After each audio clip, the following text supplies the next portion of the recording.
जय श्री कृष्णा। मैं अंशु शर्मा दिशा चैनल से आप सबका स्वागत करती हूँ।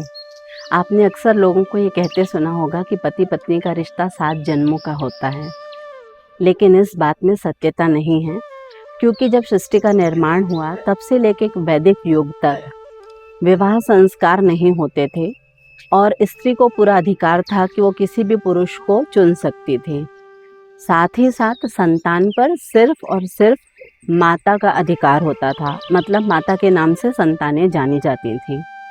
अब जहाँ तक पूर्व जन्म से के रिश्ते या संबंधों की बात है, तो हाँ, आपके पूर्व जन्म से संबंधित बहुत सारे रिश्ते आपके इर्द गिर्द होते हैं।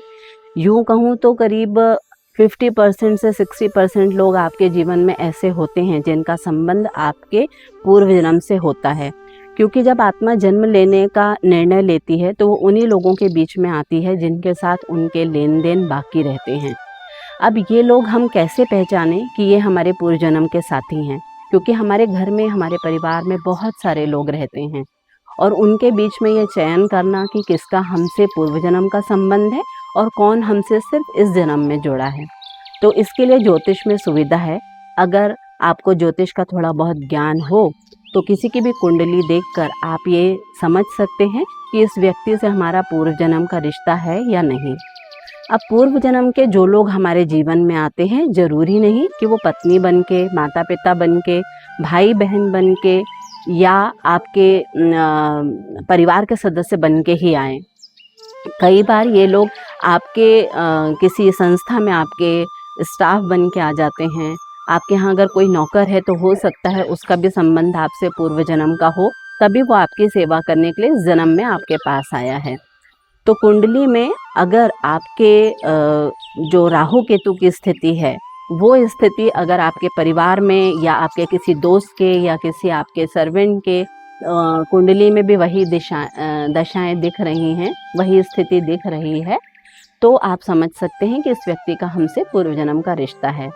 तो कुंडली में राहु और केतु जहां आपकी कुंडली में बैठे हैं, वहीं आपके उस संबंधी के कुंडली में भी अगर वो बैठे हुए हैं तो निश्चित रूप से वो आपके पूर्व जन्म का साथी है।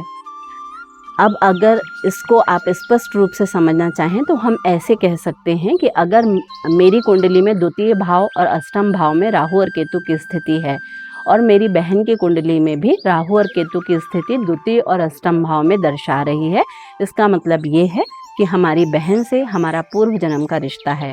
और ये पूर्व जन्म का रिश्ता वो हमें बहुत सारी कोई खुशियाँ देने के लिए भी आ सकते हैं, और हो सकता है कि वो हमसे अपने पूर्व जन्म का कोई बाकी ऋण रह गया है वो लेने भी आए हों।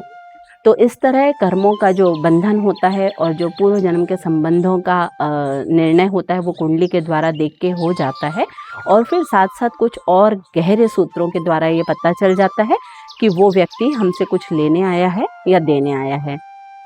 तो उम्मीद करती हूँ कि आपको ये 7 जन्मों का और पूर्व जन्म के रिश्तों का संशय दूर हो गया होगा, और आप भी सामान्य रूप से देख सकते हैं कुंडली को देख के कि हमारा कौन पूर्व जन्म का साथी हमारे साथ इस जन्म में भी चल रहा है।